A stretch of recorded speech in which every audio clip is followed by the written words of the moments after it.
Everybody having a good day? Got my Dwarf African Strangler Ficus Natalensis. I've had a few people tell me it does not look African for some reason. I'm not really sure what they mean by that. But then nobody ever really suggests what it really is. It was sold to me as a Dwarf African. You know, from Weigerts, they seem to be reputable to me, so I'm going to take them at their word. Let's get a look all the way around this guy first.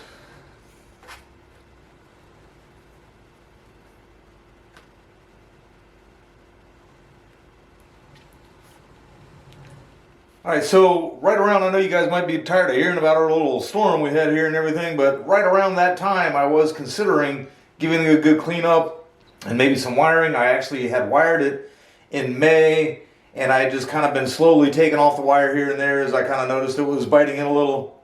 But then when the hurricane came through, it really just almost completely defoliated. I mean, it left like 1 or 2 leaves on there. Before I start work today, I'm going to go ahead and just show you a picture. These first couple pictures are from nearly 4 years ago. And then I'm going to show a few of the pictures in between here.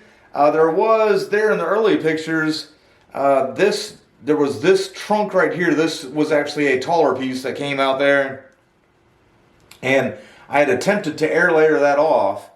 It didn't work. I mean, people say that the Natalensis are some of the easiest to get a cutting of. I've tried smaller cuttings. I've even tried some bigger cuttings. I haven't got any to take yet. And that air layer failed too. I did it at the right time of year. Happened to have on my hard drive saved a couple of these old videos from this guy too. So I'm going to go ahead and show you, this is like May of 2021, I do believe. And it's just, a little clip from there. And then I'll also show you some stuff from where the next video after that one was.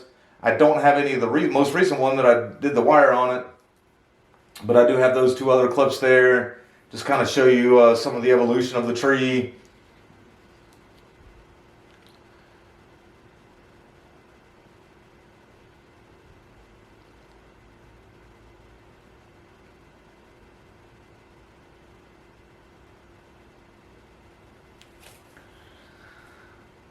Alright, and as I've been monitoring its progress in recovery, I've noticed that it's getting some clusters of growth all around the wounds, and then some of the crotches of other branches like this. And basically 2 more branches just the same size were all coming out of a little knot there, and that's just between the 2 main branches there. And so what I'd like to do today is just kind of remove some of that stuff. After I do, maybe consider trying to do a little bit of redirecting of energy if I find it necessary.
Alright, and that was the lower side. And now the same thing on the upper side, get all the straight up growth, straight ground down growth.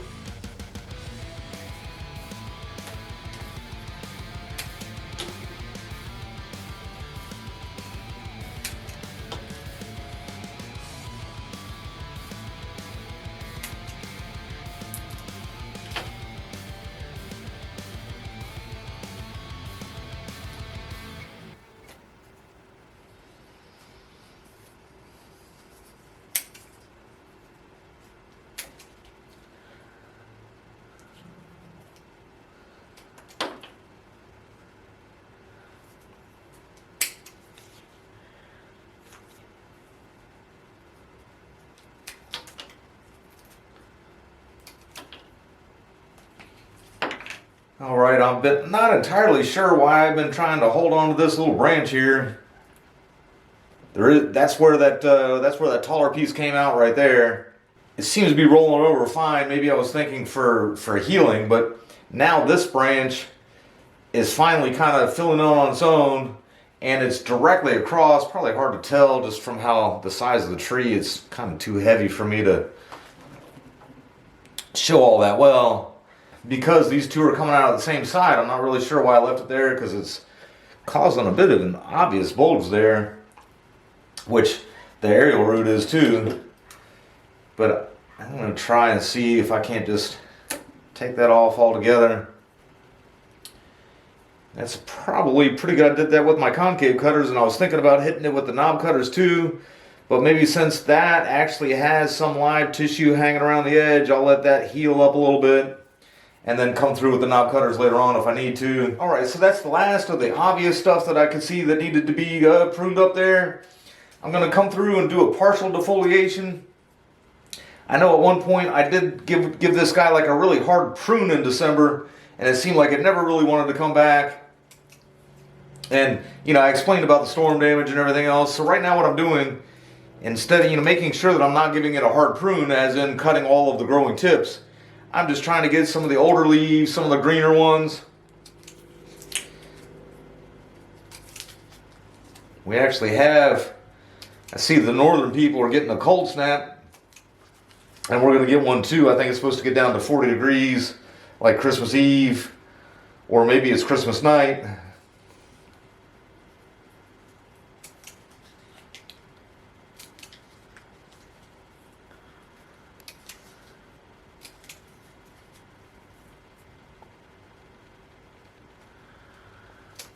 Alright, and then before I get some wire on it, just get a really close look. I'm trying to decide how you guys can best see it, but I wanted to keep this branch. It has the appearance of dropping straight up out of off the trunk there, but also I did want to keep that swampy look in that area too. So, I have been wanting to keep it. The problem is that this tree is capable of growing very quickly, and then it kind of, you guys might be able to see it a little bit better from this angle here. And then it kind of just shot way out trying to get some, some of the sunlight from underneath of the canopy there, and lost a ton of taper. So I'm just going to take a bigger part of that off. I could remove that if I had to one day. That's kind of even hidden in there where you wouldn't really be able to see the scar all that well. But for now, I'd like to experiment with keeping it a little bit longer. And then this piece, also another kind of awkward spot there, but mainly because that was going straight up. I would have rather have cut that part off for taper, but this was going straight up, so I wanted to save where it was kind of growing in the right direction. The idea here is also, you guys can see all that. Yeah, see where that piece is long like that. The idea is I'm going to go ahead and try to get, I'm going to get some wire on it now, just the main branches, none of the secondary branches. And then as that kind of comes out with some growth, as we get a little bit more towards, like, our spring is like a month and a half, month away, I'll go ahead and cut all those growing tips off, leave the wire on, and then let it just kind of explode, come back and see what I can do with it then. That's the plan. I mean, sometimes this thing will get to growing a little bit quicker than anticipated.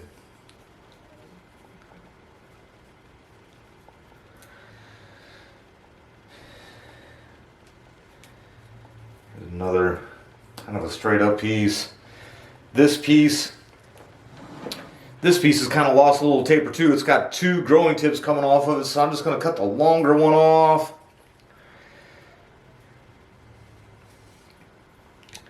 And just see what I can work with there. And I think that's about it. Let's get some wire on it. Alright, there we go. Wire's on there. Made my bends. I did decide, I didn't put any wire on this. Right when I got started wiring, I got a little reminder of why I don't usually wire branches that are like this skinny right here. And that is, like, I found for specifically this tree, and even some of my microcarpal, when you let them get like really long shoots like that, and that is if you try to put too thick a wire on there, the wire itself will almost just take and snap a twiggy branch like that, and then any thinner wire than that, any thinner wire than what I used actually cuts in too quick, especially on one like this that grows too fast. So that's why I didn't put any on here, which I'm hoping will become the apex one day. That's the scar right there of where I tried to take that little failed air layer off. And that was probably a bad idea at the time, because looking back at some of the old pictures, I think I actually had like a decent apex working in there. That would be right there. But anyhow, I'm going to go ahead and just try to get some more energy going that way. And in the kind of spirit of keeping some more energy going that way, I did decide that this piece here was a little superfluous.